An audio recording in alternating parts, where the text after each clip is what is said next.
The 76ers are now 8 games into this season at a 5-3 record. The one thing that stands out is their guard play. Tyrese Maxey, Kelly Oubre, Quentin Grimes, VJ Edgecombe, all great young guards between Maxey, Grimes, and Edgecombe. The one thing that stands out, though, is their MVP caliber player in Joel Embiid hasn't been playing that much.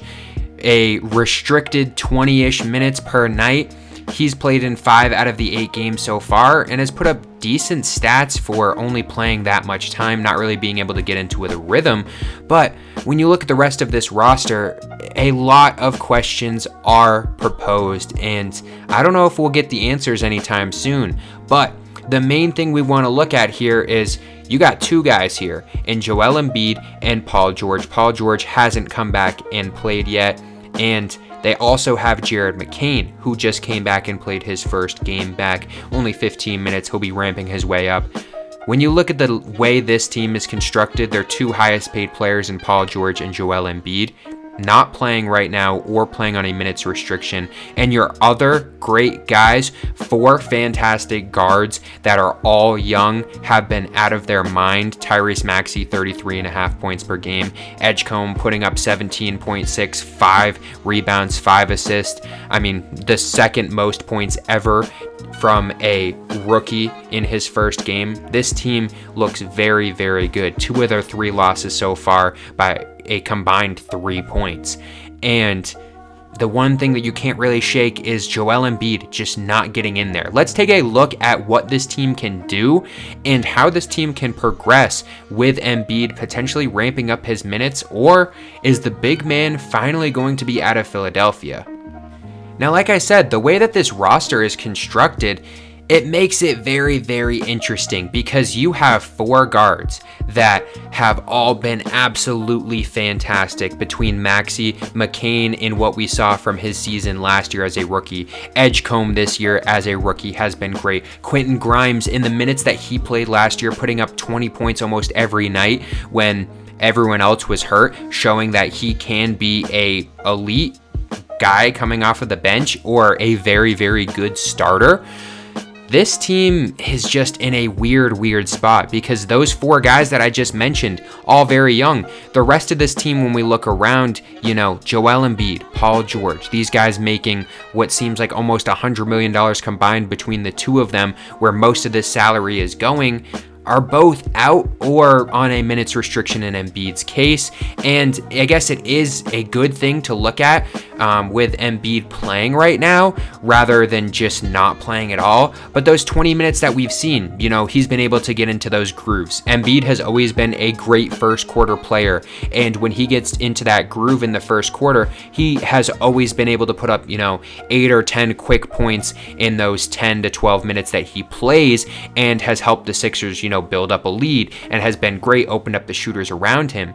But this year, a guy that's only playing 20 minutes, when you spread that out across the game, a lot of these times he's not even coming in the 4th quarter, or he's coming in with a few minutes left, or maybe he's already got to that 20 minutes, so he won't be coming in. It's just not a great look right now for Embiid because he hasn't been able to get into a rhythm and really become that player that we know he has been in the past. This is an MVP, right? This is a future Hall of Famer. When we talk about the Hall of Fame, every single player that has won MVP has got in so far that hasn't retired, except for Derrick Rose, and who knows, maybe he'll make it in. But Embiid has all the accolades you want. All NBA teams, the All-Stars, the scoring records. He's put up, 60, 70 points. This guy is one of the best scorers at the center position we have ever seen in history. And at 31 years old, not that old when it comes to NBA players, and especially hitting their prime, but the way that he's been moving on the court too is hard to ignore. And it seems like, I don't know, his minutes are supposed to get ramped up, right? But when are we going to see a point where he's able to play a full 36, 40 minutes when needed to, 45 minutes if he needs to? Maybe that'll be later down the line this season. but it is definitely something to take a look at, especially when you have so many other players that are playing very, very well. I mean, Tyrese Maxey, as of this recording, is leading the NBA in scoring, which, I'm not surprised, right? He's a guy that I've highlighted on the channel since, almost since he's got drafted. This is a guy that has been fantastic, and whenever he needs to be the number one guy in Philly for a game, for a series, whatever it needs to be, he shows up every time. 33.5 points. He's been great. Last year, dealing with some injuries, still got through 52 games, but did deal with injuries last year. His 3-point percentage was the lowest that it had been since his rookie season, back up this year to about almost 48%, and he's shooting 9 threes a game. 48%, that's not sustainable for the whole season, but he's a guy that we've seen shoot 42, 43% throughout his career. So I'm not worried about a guy like him. VJ Edgecombe, also fantastic.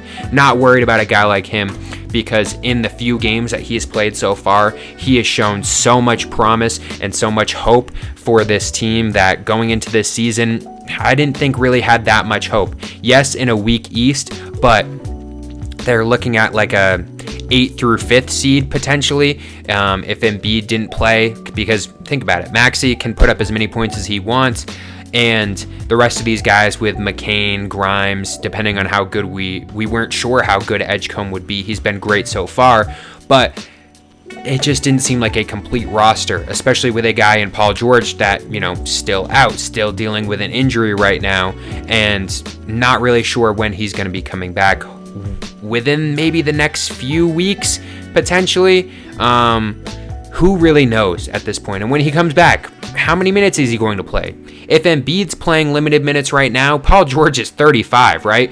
I don't know how many minutes he's going to be playing either, especially considering he missed, half the games last year? He only played in 41 games. So hypothetically, when both of these players come back to full strength, this team should be great. But it is also going to make something very interesting too. What are we going to see? Who's going to be the number one option? Because right now, Embiid has been very, very passive, and maybe that's because he's only putting up 20 minutes a game, right? He's not able to get into those rhythms like we've seen before, but he hasn't really tried to be dominant either, and maybe that's due to his lack of movement. But what happens when Paul George, Embiid all come back and you're running lineups with Maxey, Edgecombe, Grimes, McCain, Oubre, Paul George, Embiid, all these guys getting mixed in? Who is going to be the number one option, right? Because hypothetically, you would think it's Joel Embiid. But is Tyrese Maxey going to become that number one option? I wouldn't be too surprised, right? Embiid, we know, can go out there and score 30, 35, 40 points a game, and no one would be shocked. But with this minutes restriction right now and the way that he's been moving, yes, he's been putting up 17 points. So if we do some quick math, right? You multiply those 20 minutes, get him to 40 minutes. He's going to be putting up over 30 points per game. But will he be able to keep that throughout the whole game? We'll have to see. The Sixers team has some great guards that can go out and dish the ball. I mean, VJ Edgecombe has been putting out 5 assists per game. We know McCain can go out there and pass, Tyrese Maxey as well. So I think this Sixers team will continue to improve once both of these guys come back to full strength in Embiid and Paul George just coming back into the lineup. But is trading Joel Embiid out of the picture?